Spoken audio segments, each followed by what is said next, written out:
Hi, this is Kristen Bell. Most of you marshmallows out there know me as Veronica Mars, but did you know creator Rob Thomas had a much different idea for the character when he first pitched it as a novel? Neither did I. The following program. Modern style.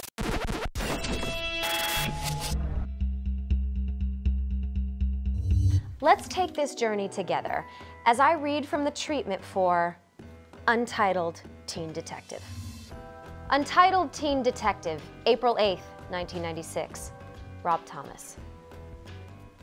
Keith Mars is learning a lot from his dad. How to tap phones, shoot high-speed film, set f-stops on telephoto lenses, tail cars for miles in broad daylight.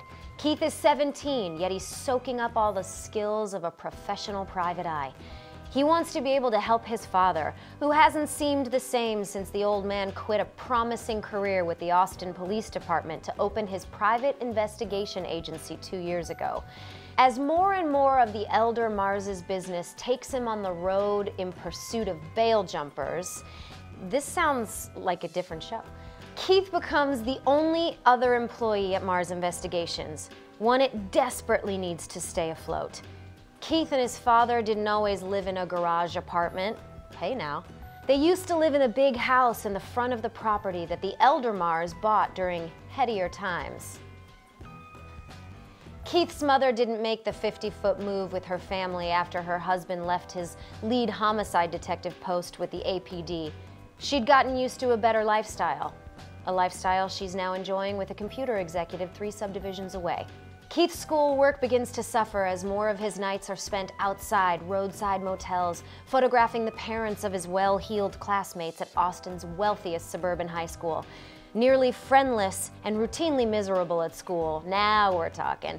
Keith would consider dropping out if it weren't for the beguiling Greta Hall, a moneyed, though in Keith's mind, savable socialite, who has failed to notice his extraordinarily subtle advances. Quote, "Maybe it's because you've never actually said a word to the girl," end quote, suggests Keith's lone friend, Reginald Cobb. Hello, Reginald. Or did you consider that maybe it's because she's already dating a football player? Wah, wah. A UT Longhorn football player. This sounds very dramatic. Did you consider that maybe I'm playing the long game? Keith replies in a manner that lands somewhere in the unsettling territory between quip and vow. But as Keith's night job erodes his faith in humanity, it also inspires his plan to win friends and influence people at Westlake High, adopting the motto, "Information is power."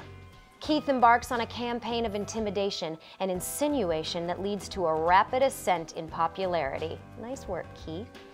Just as he begins to bask in the fruits of his labor, Keith's junior detective's zealousness leads to a secret that may explain, in a way he never imagined, the real reason his father is no longer a hotshot homicide detective. When Keith catches a high-ranking city official on film with one of his Westlake High School classmates rendezvousing in the man's deer hunting lodge for a romantic tryst, the official trades Keith the photographic evidence for information about his father. Keith has questioned his dad about his decision to leave the force before, but the elder Mars has always refused to divulge any details.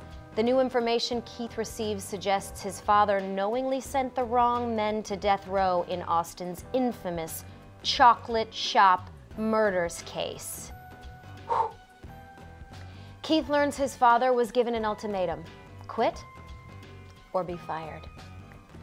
Keith doesn't want to believe the story about his father, but if there's one thing he's learned over the past few years, no one is innocent. Still, the information he's been given doesn't completely add up. If everyone inside the police department knows his father screwed up the case, why are those men still on death row? And if the men who were convicted aren't guilty, who killed those 3 Westlake High School girls working at the chocolate shop that night? Without his father's knowledge, Keith digs into his dad's old police files and reopens the chocolate shop murders case. In a final test, Keith will have to choose between placing what's left of his trust in Greta, Reginald, and his mysterious, mostly absent father, or surrender to an empty world that he unexpectedly finds himself perfectly equipped to rule. Wow, Rob. That is a lot of flowery language. Not that we need to dull it down, but maybe tone it down a bit. You're coming on a little strong.